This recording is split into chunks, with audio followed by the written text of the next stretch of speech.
வணக்கம். இன்றைய மாவட்ட செய்திகள்.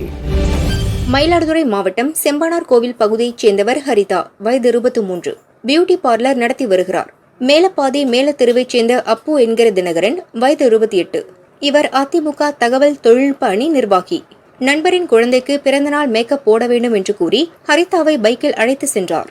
யாரும் இல்லாத வீட்டில் அழைத்து சென்ற அப்பு ஹரிதாவிடம் கத்தியை காட்டி பாலியல் சீண்டலில் ஈடுபட்டார்.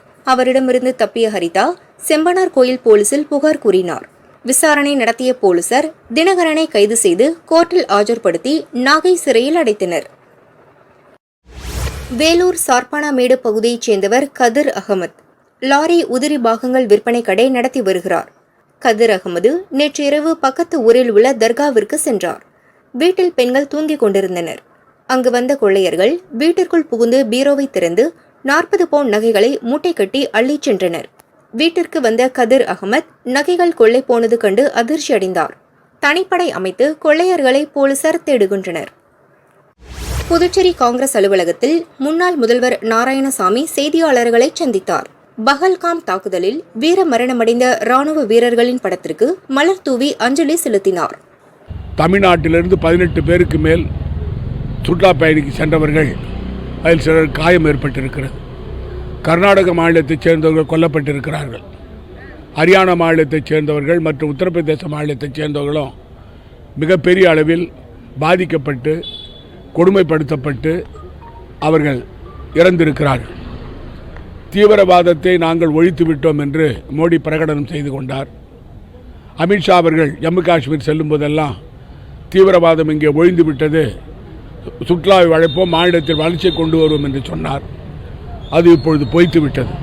ஒரே ஒரு சம்பவம், டாக்டர் மன்மோகன் சிங் அவர்கள் பிரதமராக இருந்த பொழுது சுமார் 6 பேர்கள் தீவிரவாதிகளால் சுட்டுக் கொல்லப்பட்ட சமயத்தில் ஒரு பிரதமருக்கு 56 இன்ச்சு மார்பளவு இருக்க வேண்டும், அப்படி இருந்தால்தான் தீவிரவாதத்தை ஒழிக்க முடியும் என்று சொன்ன மோடி இன்று என்ன பதில் சொல்லப் போகிறார்? அவருக்கு 56 இன்ச்சு ஒரு மார்பளவு இல்லை என்று ஏற்றுக்கொள்கிறாரா? அமித்ஷா அவர்கள் தீவிரவாதத்தை நாங்கள் முழுமையாக ஒழித்து விட்டோம் என்று தம்பட்டம் அடித்துக் கொண்டவர். இன்று அவருடைய நிலை என்ன? இவையெல்லாம் கேள்விக்குறியாக இருக்கிறது. நாட்டுடைய பாதுகாப்பு கேள்விக்குறியாக இருக்கிறது. அது மட்டுமல்ல, நம் நாட்டுடைய உளவுத்துறை என்ன செய்து கொண்டிருக்கிறது? இராணுவம் பாதுகாப்புக்கு இருந்தாலும் கூட உளவுத்துறையானது இந்த பகுதிகளில் தீவிரவாத தாக்குதல் இருக்கும் என்று முன்கூட்டியே அறிவித்திருந்தால் அந்த பகுதியில் இராணுவம் ரொம்ப அதிகமாக கொண்டு வரப்பட்டிருக்கும். அதை செய்வதற்கு மத்தியில் உள்ள மோடி அரசாங்கம் தவறிவிட்டது. ஆகவேதான் தார்மீக பொறுப்பேற்று உள்துறை அமைச்சர் திரு அமித்ஷா அவர்கள் பதவி விலக வேண்டும். காஷ்மீருக்கு சுற்றுலா சென்ற 28 பேரை பயங்கரவாதிகள் சுட்டுக் கொல்லப்பட்ட சம்பவம் பெரும் அதிர்ச்சியை ஏற்படுத்தியது. தமிழகத்திலிருந்து சுற்றுலா சென்ற 50 பேர் மத்திய மாநில அரசுகள் உதவியுடன் விமானம் மூலம் ஹைதராபாத் வழியாக சென்னை அழைத்து வரப்பட்டனர். அவர்களை தமிழ்நாடு அரசு அதிகாரிகள் சொந்த ஊருக்கு அனுப்பி வைத்தனர். எங்களோடு இணைந்து பயணித்த நண்பர் சந்துருங்கிறவர் ஹார்ட் ப்ராப்ளத்தினால அங்கே உள்ள ஹாஸ்பிட்டலில் அட்மிட் பண்ணாங்க. இமீடியட்டாக மிலிட்ரி ஹாஸ்பிட்டலில் அட்மிட் பண்ண உடனே அவங்க ஃபர்ஸ்ட் எய்ட் பண்ணிவிட்டு இசிஜி எடுத்துகிட்டு உடனே பக்கத்தில் ஜிஎம்சிக்கு அனுப்பிச்சிருங்கன்னு ஆம்புலன்ஸில் அனுப்பிச்சிட்டாங்க. அங்கேயும் அவங்க எக்கோலாம் எடுத்து பார்த்துட்டு ஸ்டண்ட் வைக்கணுட்டாங்க, வச்சுட்டாங்க. இது நடந்துருச்சு. ஆனால் எங்களால் அவங்கள அப்ரோச் பண்ணி பார்க்க முடியல, பேச முடியல. அப்போ நாங்கள் தமிழ்நாடு ஹெல்ப்லைன் தான் கேட்டிருந்தோம். அவங்க உடனே எங்களுக்கு ஆறுதல் சொன்னாங்க, எங்கள் கூட கோஆப்ரேட் பண்ணாங்க. உங்களுக்கு என்ன ஹெல்ப்னாலும் எங்களை கான்டாக்ட் பண்ணுங்கன்னு சொன்னாங்க. அவங்களோட லக்கேஜை எப்படி சேர்க்கறது என்னங்கிறத பற்றி சொன்னாங்க.